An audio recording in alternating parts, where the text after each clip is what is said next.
मित्रों, वैदिक ज्योतिष केंद्र में आपका स्वागत है।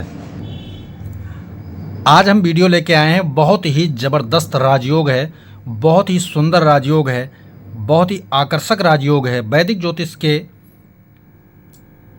अगर देखा जाए, जो महर्षियों के द्वारा सूत्र बताए गए, ग्रह के योग युति बताए गए, उनमें से सबसे शानदार राजयोगों में से एक है जिसका नाम है सिंहासन राजयोग। यहाँ आप देख सकते हैं, सब्जेक्ट विषय देख सकते हैं, सिंहासन राजयोग। अब ये बनता कैसे है इसको समझेंगे। कौन से ग्रह योग युति के द्वारा, कौन से ग्रह के दृष्टि के द्वारा, कौन से ग्रह किस भाव में बैठे, कैसे गणना की जाएगी, सारी डिटेल से आज हम चर्चा करेंगे सरल एवं सटीक तरीके से। तो मित्रों, वीडियो शानदार रहने वाला है। वीडियो पसंद आए तो लाइक करें, शेयर करें, सब्सक्राइब जरूर करें, ताकि हमारा जो है नया लेटेस्ट वीडियो आपके बेल आइकन के बटन दबाने से नोटिफिकेशन के माध्यम से जरूर पहुँचे। वीडियो बिना स्किप करके देखें, तभी सूत्रों को समझ पाएंगे। सारा खेल सूत्रों पे होता है वैदिक ज्योतिष में। तो चलिए वीडियो स्टार्ट करते हैं। सबसे पहले हमें देखना है कौन सी लगन की कुंडली। ये लगन आपका देख सकते हैं 2 नंबर है, वृषभ राशि, तो वृषभ लगन की कुंडली हो गई। यहाँ प्रमुख ग्रह हो गया शुक्र। लग्न का स्वामी कौन ग्रह हो गया? शुक्र ग्रह। अब जो सूत्र है उस सूत्र पर ध्यान देंगे हम। सूत्र में यह है, पहला सूत्र, कि अपने चंद्रमा को देखिए किस राशि में बैठा हुआ है, किस भाव में। तो चंद्रमा कहाँ बैठा है? 12 नंबर राशि में बैठा हुआ है। कौन सी राशि बनती है? मीन राशि। इसका स्वामी कौन है? गुरु। हम गुरु को ले लेते हैं और चंद्रमा हमारा गुरु के घर में बैठा हुआ है। ठीक है।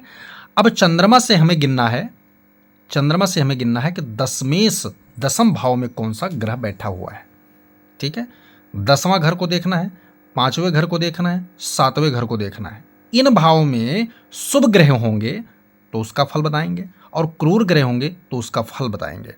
तो चंद्रमा से दसम में चलते हैं, कौन बैठा है उसको देखते हैं। यहां से गिनेंगे तो 7 नंबर भाव ये हो गया। यहां से गिनेंगे हम बाकायदा, कोई सीधा 180 अंश पे 7वां भाव आता है। 8वां ये हो गया, 9वां ये हो गया और 10वां ये हो गया। चंद्रमा मीन राशि में बैठा है और 10वें नंबर पर जो राशि पड़ी वो भी गुरु की ही राशि है। गुरु अपने ही राशि में बैठा हुआ है। ठीक है। लेकिन चूंकि कहते हैं ना कि नैसर्गिक दृष्टिकोण से भाव जो है ये खराब भाव आता है, त्रिखडाय भाव में आता है। इसलिए वो जो बल हमें मिलना चाहिए 100% वाला, वो यहां पर बल नहीं मिलेगा। लेकिन कहते हैं कि एक तो सिंहासन राजयोग के प्रथम सूत्र में हमें गुरु वहां मिला और चंद्रमा गुरु की ही राशि में बैठा है, गुरु ही हमें वहां प्राप्त हुआ। तो दसम भाव में शुभ ग्रह गुरु स्वराशि अपने मूल त्रिकोण राशि में बने हैं, तो ये 100% का ही फल देगा यहां पर। तो गुरु एक तो मिल गया प्रथम सूत्र में। दूसरे नंबर का सूत्र है कि हमें लेना है लग्न से दसम भाव को। लग्न से दसम भाव को लेना है। अब दसम भाव दशमेश, दसम भाव को जो हमने लिया तो उसका जो स्वामी हुआ दशमेश। दशमेश कौन है? शनि हो गया इसमें। अब दशमेश अगर कुंडली में, ध्यान से सुनना है, दशमेश अगर कुंडली में, सूत्र नंबर दूसरा, सिंहासन राजयोग की बात कर रहा हूं मैं, दूसरे भाव में बैठा हो, 5वें भाव में बैठा हो, दूसरे, चौथे, 5वें, 7वें, 9वें, इन भावों में बैठा हो, और अगर चतुर्थ केंद्र के भाव में ना भी हो तो एक तो दूसरा यानी धन भाव, धन बिना कुछ नहीं होता। मेरा कहना है इसमें किसी भी तरीके से फल की प्राप्ति अगर हमें करना है तो धन लेना है, तो धन भाव को इसलिए जोड़ा गया है। तो ये चूंकि खराब भाव मार्केस में आता है, परंतु धन के संग्रह का भाव है, इसलिए यहाँ पर इसको लिया गया। और मूलतः प्रकट करने का जो हमारा पहला आचरण होता है व्यक्ति का, वो होता है वाणी। संसार में जीवन जीने के लिए हमें कुटुंब चाहिए, वो भी इसी का भाव, इसलिए महत्वपूर्ण बन जाता है। तो अगर लग्न से दशमेश हमें जो मिला, वो दशमेश अगर कुंडली के दूसरे घर में बैठा हो, 5वें घर में बैठा हो या 9वें घर में बैठा हो, ठीक है, और जो बैठने की राशि हो वो स्वराशि हो, उच्च राशि हो, या अपनी मूल त्रिकोण राशि हो, या मित्र राशि में बैठा हो, तो कहते हैं ये 100% जो है सिंहासन राजयोग का फल देने का काम करेगा मित्रों। तो दूसरा सूत्र हमें सटीक बैठा, क्योंकि ये त्रिकोण के भाव में भी आ गया, स्वराशि होकर शनि बैठा भी है। ठीक है। और सबसे खास बात है, दशमेश कौन है? शनि ही है, और शनि अपनी ही राशि में आ गया यहां पर। यह किसी की कुंडली हमने ली है, इसलिए आपको बनाकर दिखा रहा हूं। उनके कुंडली में यह सिंहासन राजयोग मिला था। तो मित्रों, 2 सूत्र, एक तीसरा और चौथा, यानी 4 सूत्र मिलाकर सिंहासन राजयोग में बताया गया है। कम से कम 2 सूत्रों में यह योग मिलना चाहिए। क्योंकि हम चारों सूत्रों की बात करेंगे, लेकिन 2 सूत्रों में हमें यहाँ पर मिला। अब देखते हैं कि तीसरे सूत्र में वो योग मिलता है नहीं मिलता है सिंहासन राजयोग में। अगला फिर तीसरे नंबर का सूत्र है कि लग्न से 5वें भाव को लेना है। लग्न से 5वें भाव को लेना है तो पंचमें समारा कौन हुआ? बुध ग्रह। बुध ग्रह पंचमें समारा हुआ। अब इस बुध की उपस्थिति का बताया गया है कि बुध या तो 9वें भाव में हो, 11वें घर में हो, 9वें घर में हो या 11वें घर में हो, या फिर चतुर्थ भाव में उपस्थिति हो, तब कहते हैं सिंहासन राजयोग बेहतर तरीके से बनता है। तो यहां पर क्या है? बुध ना तो 9वें भाव में है ना 11वें घर में है, चतुर्थ घर में विराजमान है। किसके साथ? मित्र राशि में राहु के साथ। लेकिन क्या यह अच्छा है बन रहा है? नहीं बन रहा है। क्यों? क्योंकि यहां पर जड़ दोष नाम का भयानक दोष उत्पन्न हो गया। इस कारण से बुध के द्वारा बनने वाला सिंहासन राजयोग यहां पर फेल हो गया। मैंने क्या कहा था? स्वराशि का हो, मूल त्रिकोण राशि का हो, उच्च का हो, किसी क्रूर ग्रह से घिरा न हो, पाप कर्तरी में न हो, तब वो सिंहासन राजयोग बेहतर योग बनकर तैयार होगा मित्रों।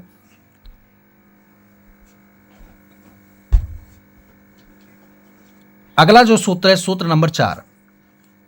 अभी तक हमने 3 सूत्रों में 2 सूत्र इसमें बाकायदा प्राप्त हुआ है, लेकिन सूत्र नंबर 4 को चलते हैं हम।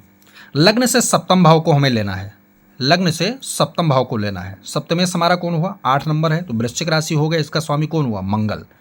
मंगल अगर कुंडली के, ध्यान से सुनना, मंगल अगर कुंडली के 9वें भाव में बैठा हो, 10वें भाव में बैठा हो या लग्न भाव में बैठा हो, सप्तमेश 9वें में हो या 10वें में हो या लग्न भाव में बैठा हो, तब ये चौथा सूत्र है सिंहासन राजयोग का बनने का। तो यहां पर मंगल कहां है? 11वें घर में चला गया। 9वें भाग्य, ये कर्म और ये व्यक्ति का दिमाग, बुद्धि, वैचारिक स्थिति। तो यहां पर तीनों स्थितियों में मंगल हमें नहीं मिला, अर्थात चौथा सूत्र भी यहां फेल हो गया। तो 4 सूत्रों में कहा गया है, ये पराशर जी के द्वारा बताया गया बहुत ही जबरदस्त सूत्र है सिंहासन राजयोग। 4 सूत्र बताए गए टोटल। अब 4 में से हमें मिलना कितना चाहिए? 2। 1 मिलेगा तो वो उतना कार्य नहीं करेगा, 2 मिलेगा तो ये 100% कार्य करने वाला होगा, और 3 और 4 ये मिलना बड़ा मुश्किल होता है।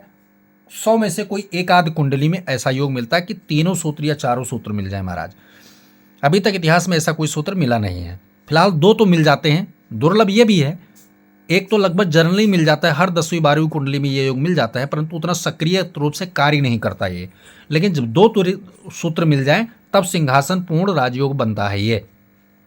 अब हम बात कर लेते हैं इसके फल की, कि ये राजयोग अगर है सिंहासन राजयोग तो फल क्या देगा ये? तो फल मित्रों क्या देगा ये? पदवीवान व्यक्ति को बनाता है। वो जहां भी रहेगा, चाहे सामाजिक कार्य करे, चाहे पारिवारिक कुटुंबिक कार्य करे, चाहे निजी स्वार्थ के लिए कोई काम करे, चाहे सरकारी कार्य करे, कहीं भी रहेगा व्यक्ति तो पदस्थ होगा, यानी उसके नीचे बहुत सारे लोग कार्य करने वाले होंगे। दूसरा क्या है? सामाजिक सम्मान, देशिक सम्मान, यानी कि कहीं भी बाहर रहेगा तो उसको सम्मान प्राप्त होता जाएगा। सम्मान देने वाला ये भाव होता है, ठीक है। और धन की उसके पास प्रचुर मात्रा में धन होगा, जो जब चाहे जहां चाहे वो खर्च करने का पूर्ण अधिकारी होता है। इतना धन उसके पास होता है, यानी स्वाधिकार, पूरा 100% अधिकार वाला धन उसके पास होता है। तो धन योग जबरदस्त ये बनाता है। चतुर्थ योग है विद्या संपन्न। विद्या संपन्न ये बनाता है व्यक्ति को, जातक को उतनी विद्या ये देता है, ठीक है। शिक्षा नहीं, विद्या। अगले हम वीडियो में मैंने पिछले वीडियो में बताया था कि शिक्षा और विद्या में अंतर क्या है। तो विद्या यानी जितना पढ़ेगा उतना यह 100% इस्तेमाल करने वाला ज्ञानी होगा। और 5वां जो सबसे महत्वपूर्ण है वो है आयु। आयु को बढ़ाने का काम करेगा मित्रों, क्योंकि ये निरोगी काया लेके ही व्यक्ति जीता है। तो ये 5 महत्वपूर्ण सिंहासन नाम का राजयोग देता है व्यक्ति जीवन में। जिसके कुंडली में बनता है वो एक राजा की भांति राज करता है लंबे अवधि काल तक। मित्रों, वीडियो पसंद आए तो लाइक करें, शेयर करें, सब्सक्राइब करें, साथ में बेल आइकन का बटन जरूर दबाएं। जय सिया राम।